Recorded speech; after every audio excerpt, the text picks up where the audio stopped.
kita tidak menghiraukan keberadaan rambu-rambu atau papan informasi bencana. Padahal, rambu dan papan informasi itu bukan sekedar pajangan. Yuk kita kenali rambu-rambu bencana bersama penyuluh bencana Rahmadi Diliawan.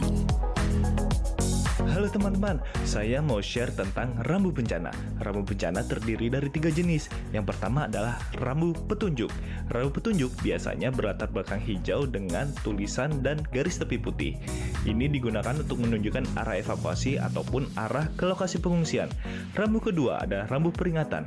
Rambu ini berlatar belakang kuning dengan gambar dan tulisan hitam.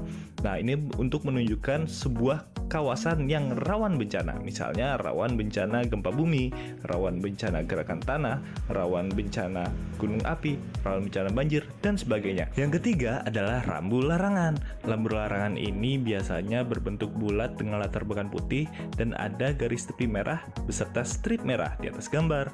Nah, ini untuk memberitahukan larangan sebuah kegiatan seperti kegiatan berenang dan berkemah. Terima kasih teman-teman. Mari kurangi risiko bencana dengan mengenal rambu bencana. Hadapi bencana dengan rencana, kita siap selamat.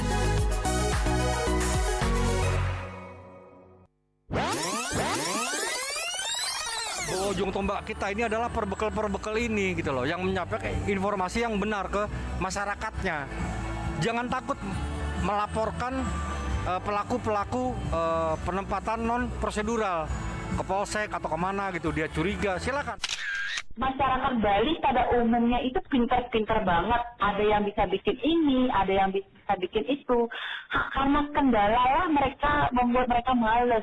Karena apa? Satu permodalan itu yang pertama. Iya, modal. Sebetulnya konsep energi bersih yang paling baik adalah yang sesuai dengan sumber daya alam yang dimiliki oleh negara tersebut. Jadi dalam hal ini karena Indonesia ini negara kepulauan, maka konsepnya bukan lagi konsep interkoneksi. Kalau pulau-pulau yang besar mungkin bisa ya Sumatera, Jawa. Tetapi begitu kita bicara Indonesia Timur, maka itu harus menggunakan kearifan lokal. Simak pembahasan topik yang menjadi isu terkini dalam dialog Hai Bali Kengken jam 9 hingga jam 10 pagi di Pro 1 RRI Singaraja, siaran kanal informasi dan inspirasi.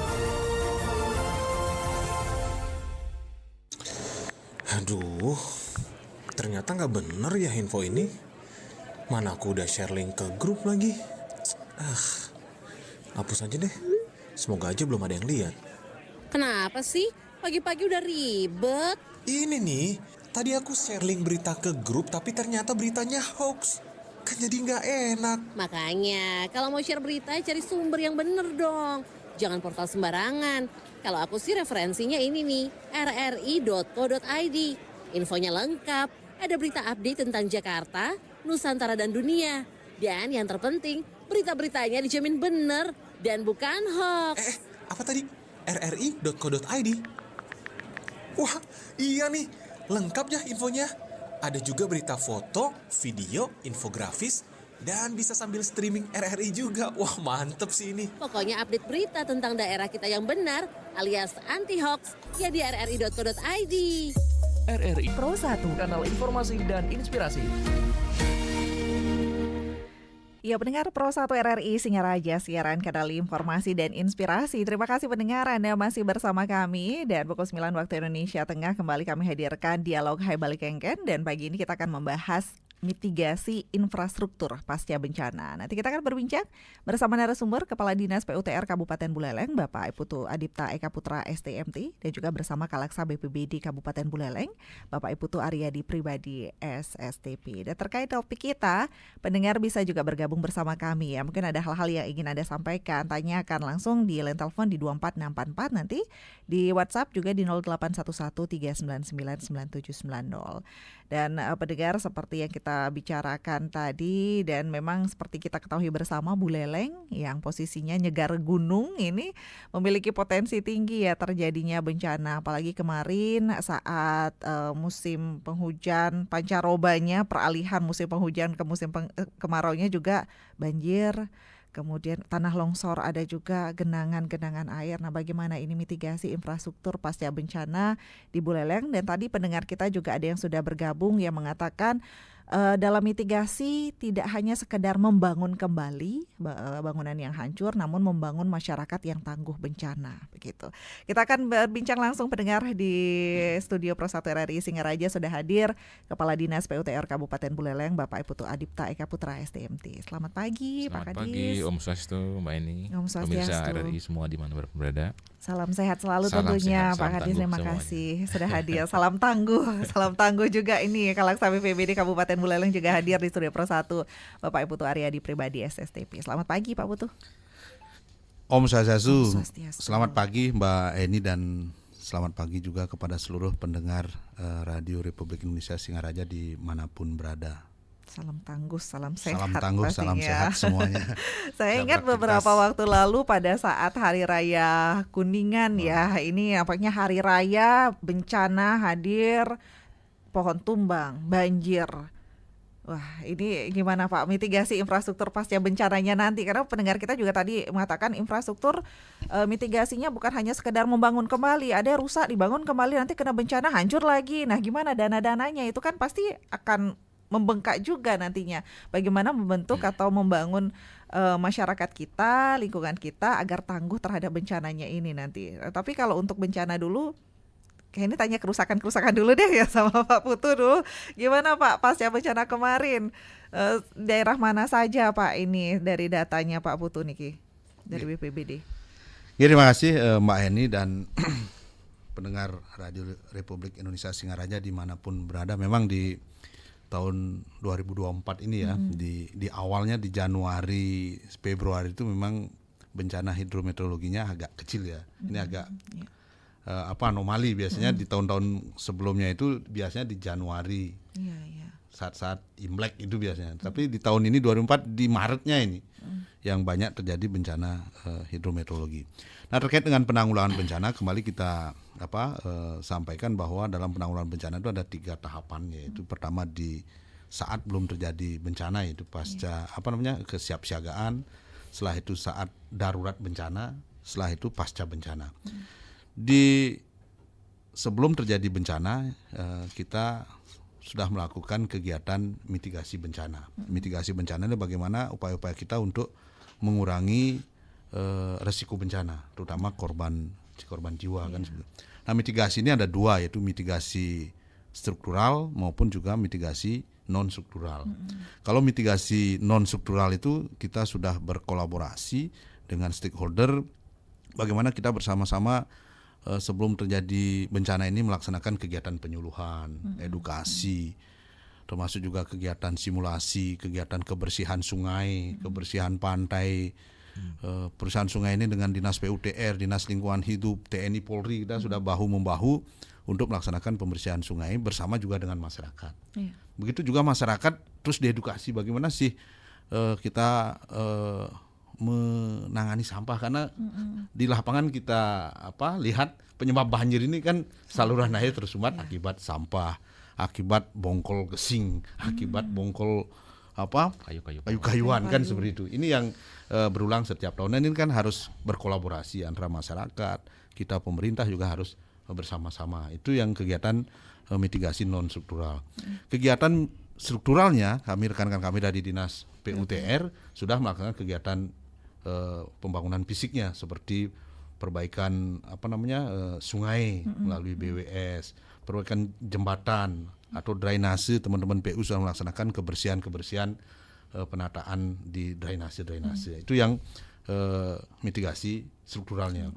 Dan pada saat kejadian bencana, ini kan seperti kemarin disampaikan di bulan Maret ini, pada saat kebetulan Hari Raya Kuningan itu kan kejadian bersamaan di satu malam itu dari pukul 16 itu kan hujannya dari jam 2 baru mulai turun. Puncak hujan jam 4 sore sampai dengan malam itu kan, itu ada kurang lebih 37 laporan kejadian bersamaan itu, baik itu bencana pohon tumbang termasuk juga banjir, termasuk juga air laut naik, termasuk juga tanah longsor terutama yang ada di jalur shortcut dan ada di di timur di Tajun kan seperti itu. Nah, ini bersamaan. Nah, inilah saat kejadian seperti kalau semua menjadi beban pemerintah, ini akan menjadi suatu kendala ya dalam penanganan yang cepat. Nah, inilah kami di BWD terus membangun kolaborasi dengan stakeholder terkait, terutama dengan masyarakat. Itu ada relawan Destana, ada juga rekan-rekan dari TNI Polri, rekan-rekan dari OPD kita, PU, LH, semua bergerak, kecamat, perbekel ini. Kalau mengutamakan BPBD saja dengan keterbatasan sarana SDM dengan 35 kejadian malam itu tidak bisa ditangani secara cepat karena kita keterbatasan. Inilah pentingnya membangun kolaborasi untuk penanggulangan bencana. Dan itu terakhir kegiatan pasca bencananya. Nah, pasca bencananya ini kan kita melaksanakan pendataan apa-apa saja yang mengalami kerusakan, berapa kerugiannya kan itu, berapa kerugiannya terkait dengan dampak bencana yang terjadi saat darurat seperti itu. Nah, terkait dengan data, kebanyakan bencana yang kita terjadi di Buleleng ini kan tidak masuk kategori tanggap darurat. Tanggap darurat artinya bencana yang bisa menyebabkan kelumpuhan ekonomi, fasilitas umum bersamaan rusak, pelayanan umum tidak jalan. Ini tidak memenuhi kejadian seperti. Tapi kejadian-kejadian bencana yang terjadi di bulan Maret kemarin adalah semua kejadian bencana yang bersifat mendesak. Dan ini sesuai dengan data, kejadiannya banyak menimpa aset-aset kita di pemerintah Kabupaten Buleleng. Seperti contoh jalan kan, jalan kabupaten. Setelah itu ada sekolah, senderan jebol atau juga tembok penyengkernya roboh akibat longsor. Termasuk juga ada puskesmas. Ada juga seperti di Dinas Tenaga Kerja BLK-nya tembok penyengkernya jebol, termasuk airnya masuk ke ruangan kan seperti. Nah, ini terkait dengan data-data ini kita sudah laksanakan pendataan dan kita sudah laporkan kepada Bapak Bupati ya, dan juga Bapak Sekda, dan sudah direncanakan rencana penanganan, termasuk sebentar jam 2 juga akan membahas itu terkait dengan bagaimana kebijakan untuk penanganan bencana ini, terutama terkait dengan perbaikan ya, perbaikan supaya bisa cepat, karena ini mendesak harus diperbaiki, karena kalau tidak diperbaiki seperti contoh jalan kan akan bisa mengganggu pelayanan kita di masyarakat. Masa pengguna jalan akan merasa tidak nyaman karena mungkin ada beberapa jalan kan seperti yang di Lemuki, yang di Alasangker itu kan ada beberapa bagian yang jebol sehingga bisa hanya setengah dari ruas jalan yang bisa digunakan oleh masyarakat. Termasuk juga ada jembatan seperti di Kalibubuk yang tergerus ya. Akibatnya kan harus segera ditangani sehingga masyarakat bisa menggunakan pelayanan dengan baik. Itu beberapa langkah-langkah kita dalam penanggulangan bencana, baik di saat bencana, sebelum bencana maupun setelah terjadi bencana. Banyak ya ternyata ya Pak Putu ya. Ini ternyata banyak, ini nanti tugas besar ini nampaknya PUTR, yang mana yang didahulukan, yang menjadi skala prioritasnya nanti begitu. Gimana nih Ki, Pak Kadis nantinya? Baik, terima kasih Mbak Eni, teman-teman pemirsa RRI dimanapun berada. Jadi mohon izin kami hari ini bersama Pak Kalak BPBD bersama-sama memberikan edukasi, sharing informasi dan kondisi terkini terkait dengan infrastruktur pasca bencana. Jadi betul sekali tadi disampaikan oleh Pak Kalak bahwa di triwulan terakhir ini Buleleng menghadapi bencana yang lumayan. Kami bersama-sama tim kabupaten dari awal sudah memetakan sebenarnya. Kita sudah memetakan mana daerah rawan bencana, mana daerah yang harus segera ditangani, mana nanti bisa ditangani dengan permanen seperti itu. Kita di Buleleng secara regulatif, kita ada RT RW Buleleng yang merupakan mapping dari semua kondisi Buleleng ini. Kita ada wilayah selatan, wilayah tengah, wilayah barat, wilayah timur. Kemana arah pengembangan kita adalah pengembangan kota diarahkan ke arah barat timur dalam rangka antisipasi pengamanan di hulu. Yang kedua, kita juga punya RDTR, rencana detail tata ruang. Nah, ini yang mengawal secara detail di mana boleh dibangun, di mana nggak boleh dibangun. Arah pembangunan kita atur dari awal dalam rangka mengurangi potensi bencana. Karena kalau kita lihat di Buleleng memang dari sisi topografi lumayan potensinya. Ya. Kalau kita kembali cek kemarin, banyak kejadian-kejadian dari 3 bulan terakhir, bahkan ada jembatan putus di wilayah Kalibubuk, di Ceruk Bulo.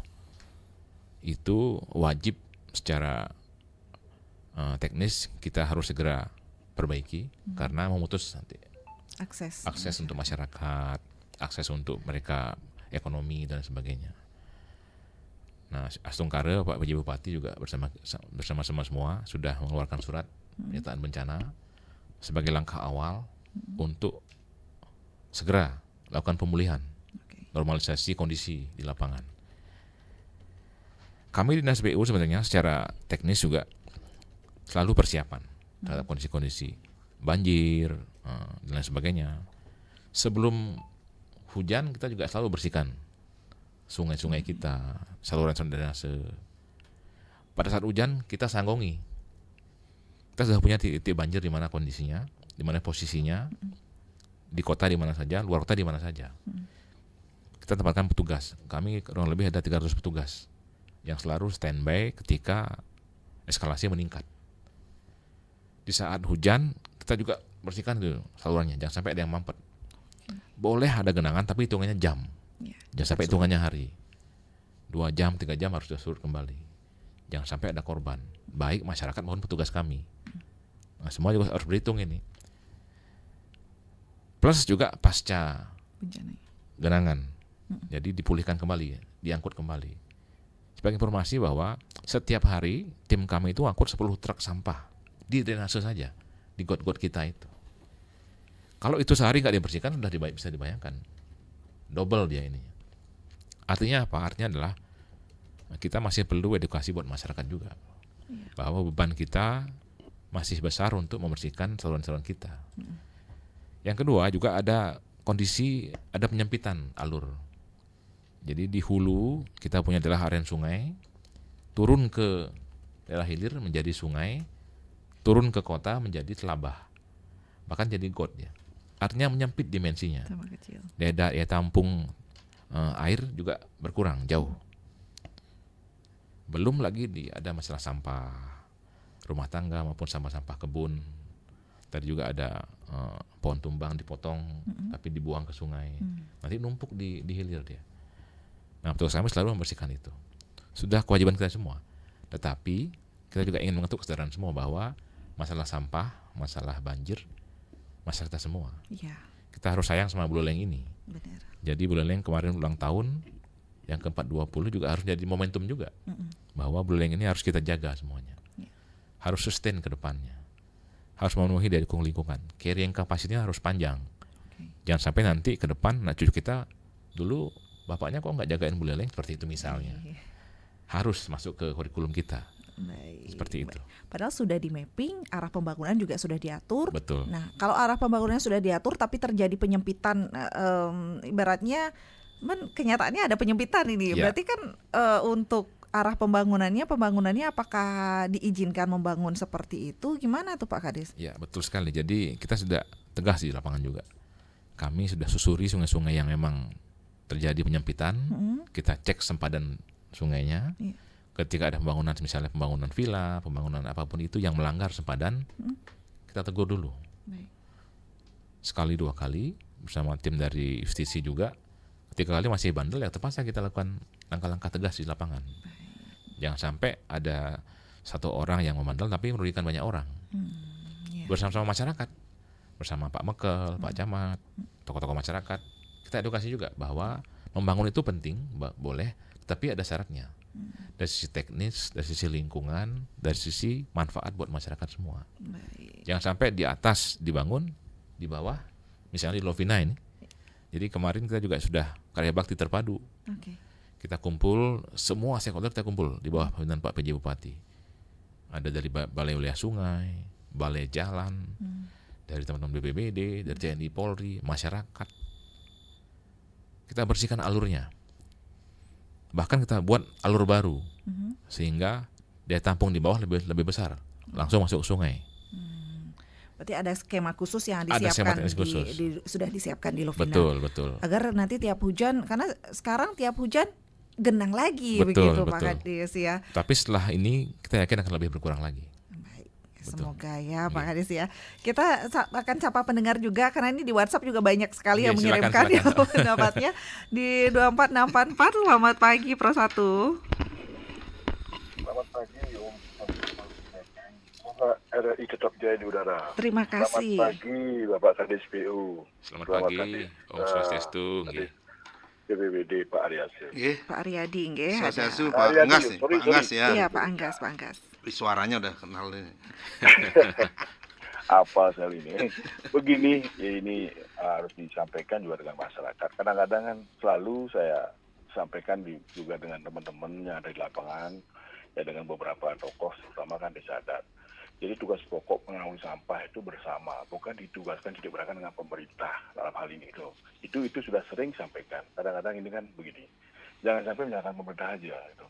Contoh real yang paling sering di lapangan saya lihat itu pemangkasan pohon itu adalah Kabupaten Buleleng dibandingkan dengan daerah lain yang ada di Kabupaten Surabaya. Paling sering itu pemangkas pohon. Artinya kan sudah melakukan sebelum alam yang mengendaki untuk roboh. Gitu. Nah cuman permasalahannya ini biar diketahui juga karena kalau pemangkasan pohon itu kan di sini kan ada SOP-nya jelas. Kalau itu milik jalan nasional pada jalannya harus koordinasi pada jalan nasional. Ini masyarakat tidak diketahui. Begitu ada di Kabupaten Buleleng pasti pemerintah Kabupaten Buleleng punya hak ini begitu. Sama hanya seperti kalau di Jalan Penuh Gempol itu kewenangannya kan ada di Balai Jalan Nasional yang ada di Provinsi Bali atau Dinas Provinsi Bali yang punya kewenangan, bukan Kabupaten Buleleng karena pemeliharaannya aja kan di sana kan itu kadang-kadang tidak disampaikan, itu dia tidak ketahui. Nah ini mungkin dalam konteks ini bisa disampaikan kepada masyarakat. Yang kedua, lagi satu ini kan ada izin dan bangunan villa-villa yang ada di atas itu kan sudah jelas SOP-nya, tapi banyak pelanggaran juga. Nah, pelanggaran-pelanggaran yang kepada pelaku usaha atau pelaku yang membangun objek tersebut jelas sudah aturannya. Nah, kalau punya tanah hanya bisa dibangun 20%, lebih 20% bisa dibangun di sana. Ini kadang-kadang punya tanah 1 hektar 80% dibangun. Ini dengan ada material yang kuat bisa dibangun. Ini yang menyebabkan salah satu juga erosi itu. Kan tanah di sana kan gembur, bergerak gitu kalau di atas. Nah, ini sebetulnya kan kewah pemerintah hal ini. Kalau mau ditugaskan juga tidak tahu karena masyarakatnya juga di sana tidak ada yang melapor. Gitu. Jadi kalau sudah ada bencana baru pemerintah yang disalahkan. Itu selalu terjadi. Saya kasihan terus aja kadang-kadang pemerintah Kabupaten Buleleng selalu dapat fitnah. Apalagi ini Kades PU-nya ini kan luar biasa, dia standby 24 jam, relawannya banyak sekali, setiap ada pohon tumbang itu tanpa dibikin duluan dia di sana Pak. Saru-saru. Ini luar biasa ini, makanya saya terus salut dengan Kades PU dengan Pak Aryadi juga kan. Selalu begitu aja, tangkap dengan cepat sekali 24 jam, banyak relawannya yang ada di di desa-desa itu. Artinya ini yang perlu dicontoh dengan yang lainnya juga. Marilah kita pada warga Buleleng ini ya mau pecalang mau angsip, kita bantu pemerintah dalam mengentaskan alam ini. Jangan begitu berteori saja dulu. Jadi itu samaan dari saya.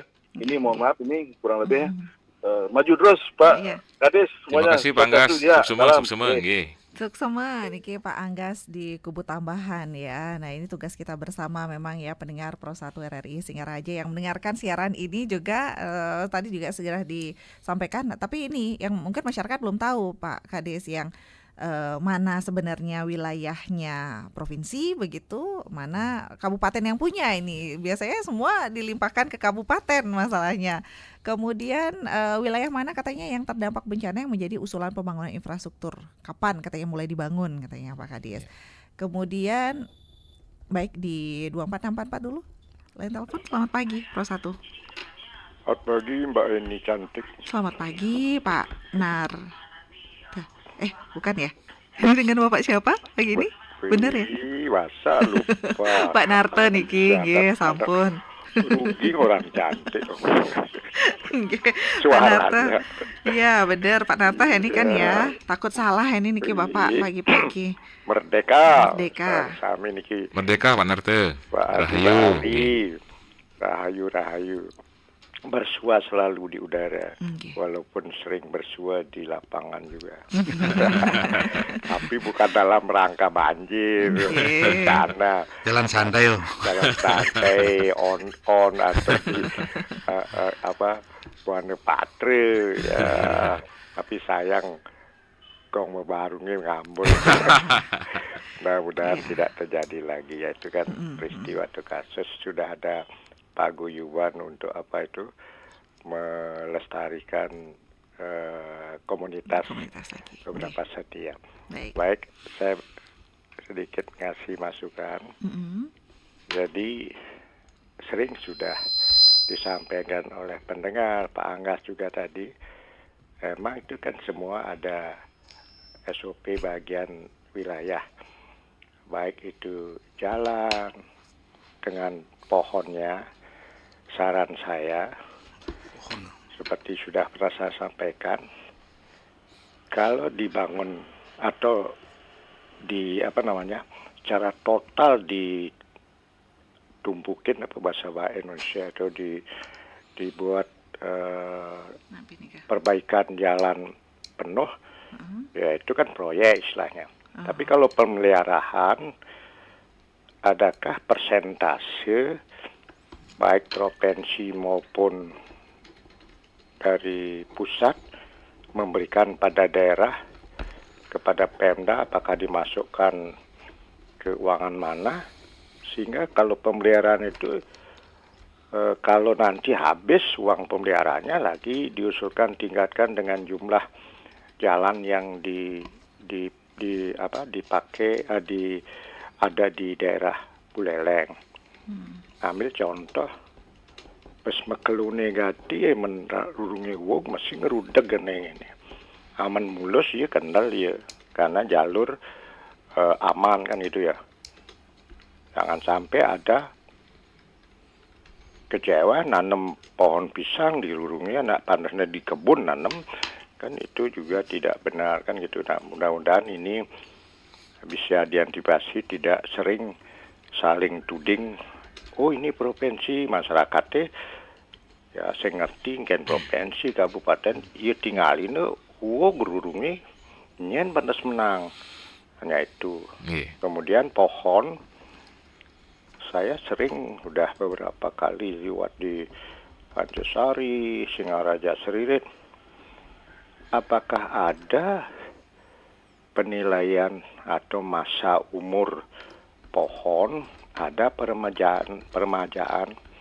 Kalau tanaman ini jenisnya kerjasama dengan bidang biologi atau bidang perkebunan, jenis tanaman ini umurnya sekian tahun sudah tua kan gitu, mungkin diremajakan. Sehingga jangan sampai dilihat atau diketahui masyarakat, ini berbahaya, toto lagi seminggu 2 minggunya betul rebah, berarti siapa yang kurang tanggap, sehingga pemerintah dituding kurang tanggap, ngengken kan pemerintah, kadang-kadang itu udah enak dengar ya.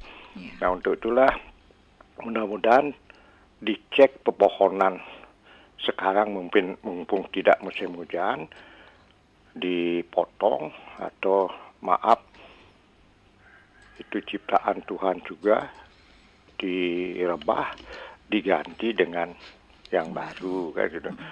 Lanjut terakhir, saya melihat proyek Pak Adi sudah di PU apa belum, apa gimana? Waktu Pak Agus ya, jalan di Udayana itu karena berat kan jalan betonnya. Nah, beton itu kan sampai ke mana tuh, Dewi Sartika ya? Kartini. Udayana Kartini. Adakah masa tahan itu kan juga bisa gini. Saya melihat sini karena tiang bangkiangnya disakit yang liwat di Banyuning nih, boleh bolak-balik rurungnya di jembatannya bergelombang. Sering saya katakan kalau di pantai air bergelombang numlah nang. Nah, mudah-mudahan apakah dari traffic light yang dikira aja kan mobil-mobil truk pasir batu tuh lewat sini. Nah, ini kan termasuk jalan rame, Pak. Jadi mudah-mudahan ini bisa disurvei, mudah-mudahan diperhitungkan, sehingga mudah-mudahan bisa dari traffic light timur di kiri jalan aja, maksudnya di Jalan Gempol, Bang, selatan, ya? Jalan Gempol ya ya? selatan aja jembatan ini, mungkin yang di utaranya karena tidak dilalui truk sampai traffic light di Gajah Mada. Sekian, terima kasih. Om Santi Sandi. Om Santi Sandi. Terima kasih Pak Narte sudah ikut bergabung juga niki nggih di 24644. Kalau di WhatsApp ada lagi Pak Kadis, perbaikan jalan tolong diperhatikan kualitasnya juga Pak Kadis, karena perbaikan tapi malah membahayakan karena bergelombang dan tidak beraturan. Kinten. Baik. Di 24644 kembali pendengar di line telepon. Selamat pagi Pro 1. Selamat pagi Pak Gus Maung Mayong niki. Nggih, Pak Gus kecil suaranya Pak Gus niki. Sekarang jelas Kak. Nggih, lebih jelas nggih. Silakan Pak Gus. Ya. Nggih. Pak Kadis PU. Iya. Nggih. Nggih, Pak Gus. Ya. Yang menyampaikan ucapan terima kasih Pak Kadis. Yang sebagai warga Mayong, sekarang Bapak sudah memprogramkan dan menganggarkan ya jalan di Mayong ini, termasuk yang jalan di Juanda sudah saya lihat sudah mulai ada dekat ini. Saya berhasil pada pemerintah bertahun-tahun. Saya ingat dari jalan Mayong ini, tidak nyangka ada jalan Pak tembus ke sana ke Bastali. Saya ingat sekali jalan kaki Pak, jembatannya itu jembatan pakai titi, pakai ciying Pak. Astung Tare sekarang sudah ada jembatan, tapi namun curam maut sekali jalan itu. Betul. Ya, maut sekali Pak. Ini saya Pak sudah membayangkan di saya dari kecil Pak. Dari air mata tidak terbayang ada jalan tembus sekarang. Jadi unik lagi. Saya pulang kampung, saya lahiran Singaraja. Saya di sini sekarang perhatikan. Lalu sekarang di Pura Gede menuju ke Cuanyar Pak. Ini jalan perjuangan itu ke utara Pak. Sekarang sudah kelihatan katanya dikerjakan nih Pak. Saya betul-betul apa menjadi perjuangan para leluhur kita, tokoh-tokoh yang dulu ini. Ya, baik. Inilah sudah dijalankan realitas sekarang ini Pak. Jadi saya sebagai warga Mayong Pak, sekali lagi saya ucapkan terima kasih pada pemerintah.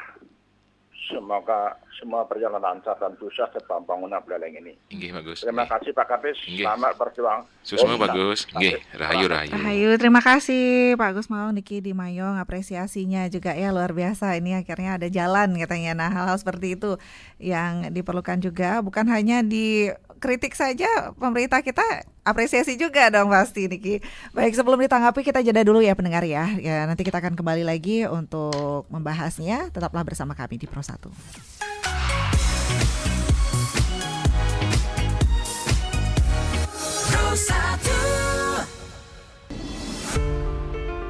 Rangkaian bencana alam yang menghantui Indonesia tak pelak membuat masyarakat kita menyadari akan pentingnya faktor kesiapsiagaan dalam menghadapi berbagai bencana tersebut. Seperti semboyan yang sering kita dengar, safety first, keselamatan adalah yang utama. Keselamatan menjadi prioritas awal dalam beraktivitas sehari-hari. Apa saja hal dasar yang harus kita persiapkan jika terjadi bencana? Pertama, jangan panik. Kedua, selamatkan diri kita baru membantu yang lain. Ketiga, keselamatan diri adalah yang paling utama. Keempat, peka dan amati lingkungan sekitar serta pastikan jalur keluar terdekat. Kelima, bekali diri dengan alat keselamatan, perlengkapan darurat, dan pengetahuan pertolongan pertama.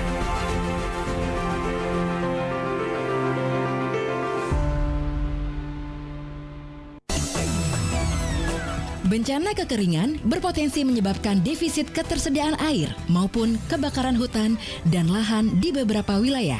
Penyuluh bencana Rahmadi Diliawan mengajak kita menerapkan teknologi sederhana pemanenan air hujan sebagai antisipasi di musim kemarau.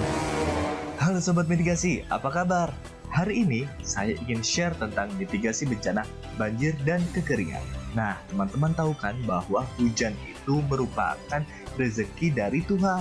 Tetapi kita sebagai manusia terkadang lalai untuk menjaga lingkungan kita. Contohnya dengan membiarkan saluran air tersumbat. Nah, ketika hujan, air berlebih tidak dapat mengalir dan menggenangi sekitar kita. Nah, teman-teman, mulai sekarang jangan ya kita membuang sampah di saluran air. Selain itu, kita juga dapat membuat sarana panen air hujan atau alat penampung air hujan.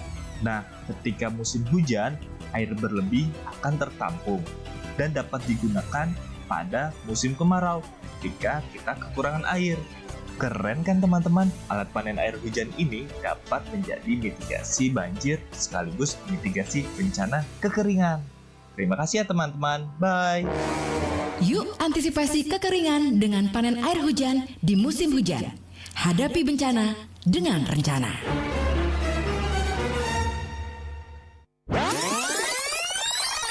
Ujung tombak kita ini adalah perbekal ini gitu loh, yang menyampaikan informasi yang benar ke masyarakatnya.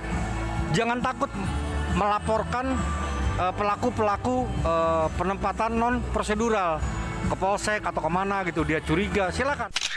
Masyarakat Bali pada umumnya itu pintar-pintar banget. Ada yang bisa bikin ini, ada yang bisa bikin itu. Karena kendala lah mereka membuat mereka males. Karena apa? Satu permodalan itu yang pertama. Iya, modal. Sebetulnya konsep energi bersih yang paling baik adalah yang sesuai dengan sumber daya alam yang dimiliki oleh negara tersebut. Jadi dalam hal ini karena Indonesia ini negara kepulauan, maka konsepnya bukan lagi konsep interkoneksi. Kalau pulau-pulau yang besar mungkin bisa ya Sumatera, Jawa. Tapi begitu kita bicara Indonesia Timur, maka itu harus menggunakan kearifan lokal. Simak pembahasan topik yang menjadi isu terkini dalam dialog Hai Bali Kengken jam 9 hingga jam 10 pagi di Pro 1 RRI Singaraja, siaran kanal informasi dan inspirasi.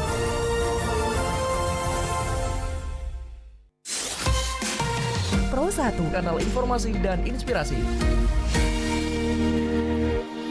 Ya, pendengar Pro 1 RRI Singaraja, kembali kami hadirkan dialog Hai Bali Kengken, mitigasi infrastruktur pasca bencana. Kita masih berbincang bersama Kepala Dinas PUTR Kabupaten Buleleng, Bapak Putu Adipta Eka Putra STMT, dan juga bersama Kaleksa BPBD Kabupaten Buleleng, Bapak Putu Aryadi Pribadi SSTP. Di line telepon di WhatsApp tadi sudah banyak yang bergabung juga. Kali ini di WhatsApp juga ada Pak Nyoman Sudarsana. Selamat pagi Pak narasumber. Tadi telah disampaikan katanya banyaknya kerusakan infrastruktur dampak bencana yang terjadi kemarin. Harapan kami agar cepat dipulihkan Pak dengan skala prioritas, terutama jalan, jembatan untuk kelancaran ekonomi, masyarakat, pendidikan, kesehatan, dan lain-lain. Pertanyaannya kami, pembangunan infrastruktur mana yang menjadi program prioritas yang akan direalisasikan tahun ini? Terima kasih. Tadi juga ada yang bertanya seperti itu ya Pak Kadis ya. Kemudian ada juga yang mengucapkan terima kasih air cepat surut walaupun ada genangan di daerah kota khususnya. Pak Kadis terima kasih banyak. Kemudian kalau di Lupina ada masalah apa sebenarnya Pak? Dulu nggak pernah banjir, sekarang jalan kayak sungai, merusak citra pariwisata. Nah, nanti mungkin ya penjelasannya. Silakan mau yang mana dulu nih Pak? Silakan Pak Kadis. Baik, terima kasih Mbak Eni. Jadi luar biasa dari teman-teman pemirsa, ada Pak Anggas, Pak Narto dan Gus Maung, dan juga teman-teman lain di WA. Dapat kami sampaikan yang pertama, sambil edukasi sharing, kita di Buleleng ada berbagai terus jalan. Yang pertama jalan nasional, kewenangannya adalah di Balai Jalan Nasional. Ruasnya adalah contohnya Jalan Ahmad Yani, Barat Timur ini. Dari kota ke sampai Gilimanuk sampai ke Karangasem. Itu jalan nasional. Plus dari kota naik ke Sukasade, Udugul, Git-Git, sampai Denpasar jalan nasional. Kewenangan utama, domainnya, asetnya ada di teman-teman jalan nasional. Namun kita di PU Buleleng juga punya kewajiban support data dan kondisi terbaru. Tapi untuk eksekusi dan lain sebagainya teman-teman dari balai. Yang kedua, kita ada jalan provinsi. Contoh ruasnya adalah di Kebutambahan, naik ke atas Kintamani, terus yang di Gempol, Banyuning. Yang ketiga di Serit naik sampai ke Pupuan, sampai ke Tabanan. Plus yang terakhir juga naik sampai di Serit, naik di Mayong, sampai ke Puncak, Wonogiri, tembus Bedugul. Nah itu kondisi jalan. Selanjutnya jalan kabupaten. Nah ini paling panjang. Kita di Bali, Buleleng paling panjang. 1136 km. Bisa dibayangkan betapa panjangnya jalan kita di Buleleng. Karena bentang wilayah kita luas. Di Bali kita paling luas kondisi geografis, wajar jalan paling panjang. Namun beban juga paling besar di Buleleng. dari segi pembangunan itu juga wajib berkeadilan semua. Nah, Sungkarre Pak PJ Bupati juga sudah mengambil langkah super prioritas. Di tahun 2024 ini dibangun secara berkeadilan di masing-masing kecamatan. Ada 2-3 ruas yang dipilih secara teknis yang akan kita perbaiki. Bahkan satu dibayar sudah kita hari ini kemarin udah berkontrak. Dibayar kemarin di Tejekule, Pacung Bayat kemarin sudah berkontrak, siap kita eksekusi untuk perbaikan jalannya. Bekerja selama 5 bulan, nanti di 5 bulan ke depan masyarakat Bayat bisa merasakan perubahannya nanti. Tadi juga Pak Gus mau juga sampaikan masalah jembatan Mayong dan jalan di Joanyar. Jadi betul sekali, seizin Pak PJ Bupati, Pak Sekda, tahun ini kita eksekusi jembatan di Mayong dan jalan di Joanyar. Terjawab masyarakat. Jadi aspirasi masyarakat lewat musrenbang, lewat surat-surat resmi, lewat suara di DPRD, dijawab oleh Pak PJ Bupati bahwa secara merata tahun 2024 berkeadilan dijawab dengan super prioritas. Jadi masing-masing kecamatan merasakan ada geliat pembangunan. Kurang lebih ada anggaran kurang lebih 60 miliar untuk eksekusi infrastruktur di Buleleng. Plus juga nanti kita usulkan jembatan yang kemarin kena bencana di wilayah Kalibubuk yang putus itu. Karena di sisi utara ada Setre dan Pura Dalam di sana. Ketika masyarakat ada duka, ada kematian, nggak boleh putus ini. Karena cuma itu Setre dan Pura yang bisa dilalui. Harus di sana. Pemerintah harus hadir di sana, berikan akses buat masyarakat, pelayanan publik. Selanjutnya juga betul, jadi masalah investasi, kita sangat welcome investasi. Tetapi ada syaratnya.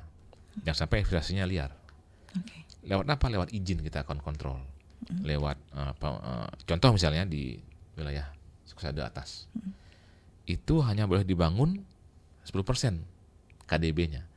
Koefisien dasar bangunan. Misalnya dia punya tanah 10 are, yang bisa dibangun cuma 1 are.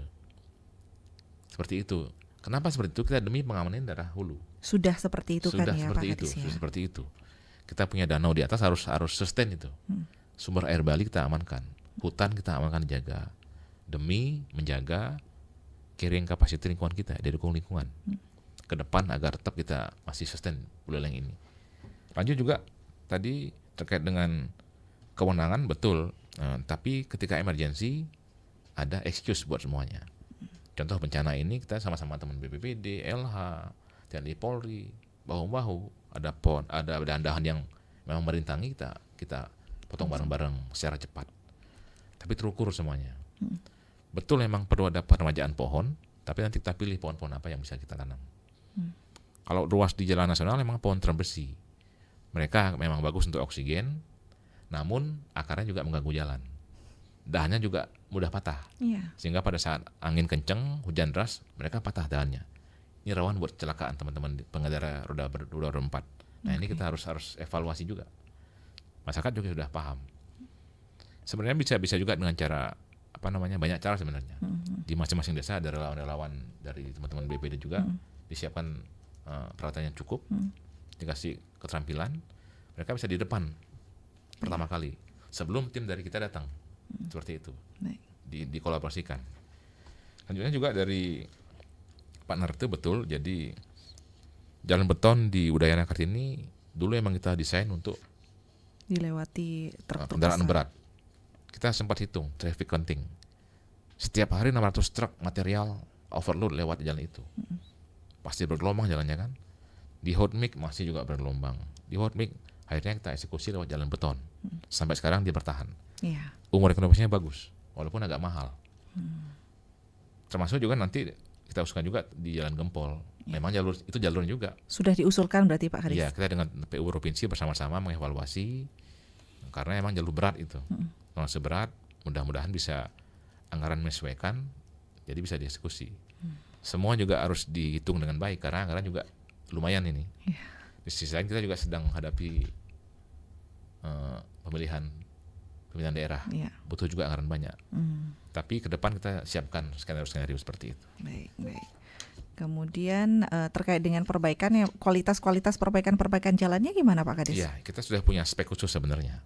Jadi kita ada tim awal perencanaan, tim pemeriksa lapangan, dan tim serah terima lapangan. Bahkan sudah diperiksa oleh BPK juga. Jadi dari sisi spek memang sudah masuk spek semua. Namun ketika dia terendam air, terlewati kendaraan berat, nah ini jadi masalah sendiri. Jalan itu maksudnya adalah air. Artinya apa? Artinya drainasenya harus bagus di sana.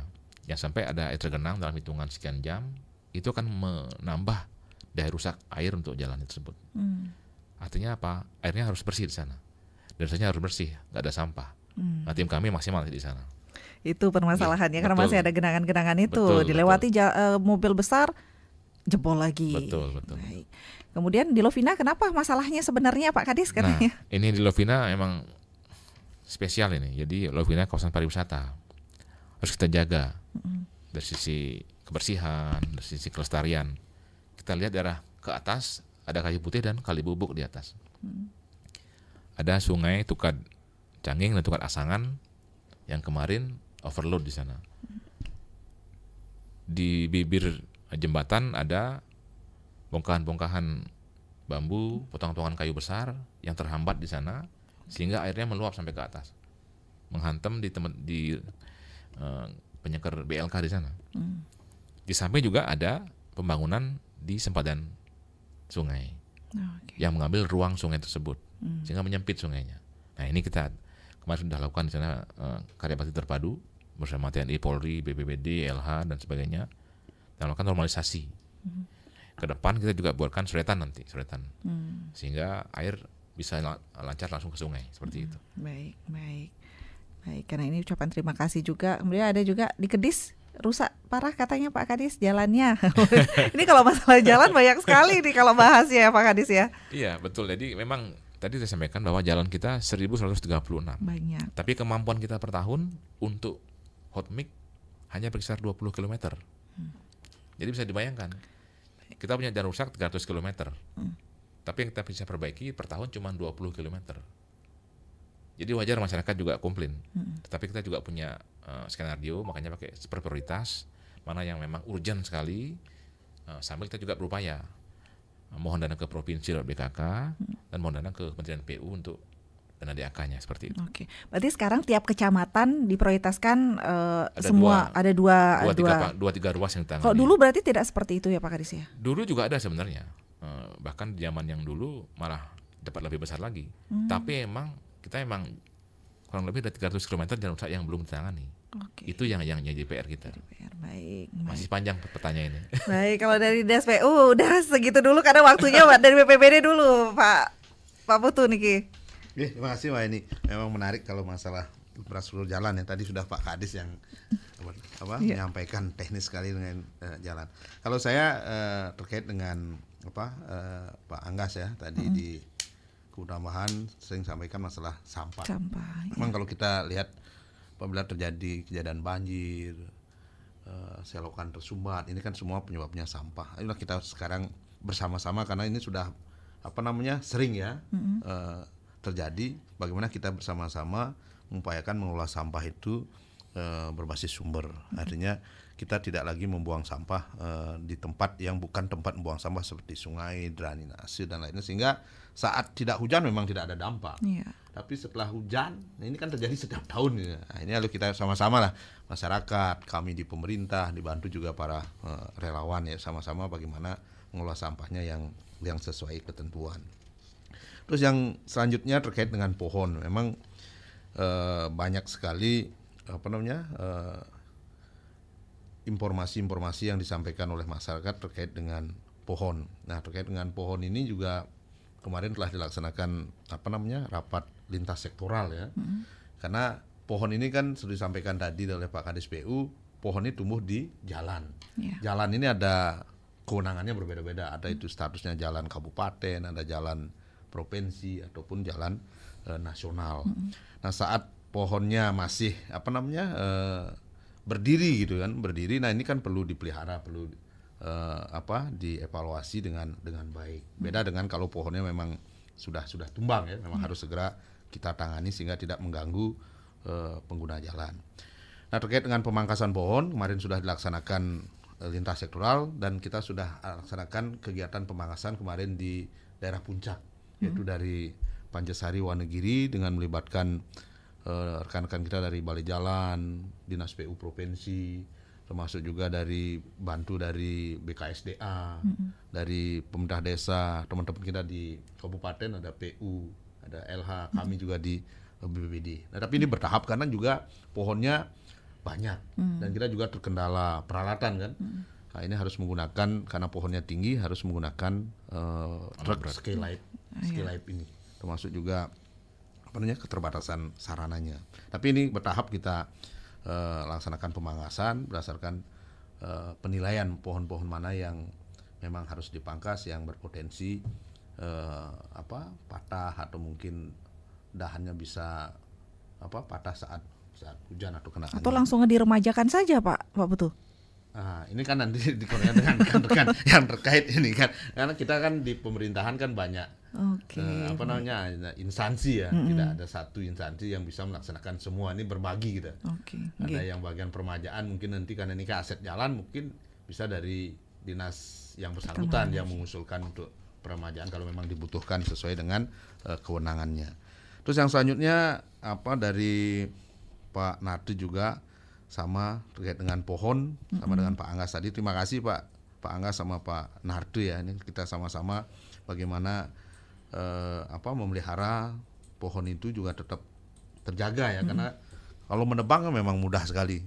1 jam sudah selesai. Tapi kalau menumbuhkan supaya besar menjadi puluh waktu butuh waktu yang banyak ini. Nah, ini harus kita evaluasi bersama-sama seperti Pak Nardi, apa enggak ada evaluasi atau penilaian terkait dengan untuk permajaan pohon itu. Terima kasih Pak Nardi.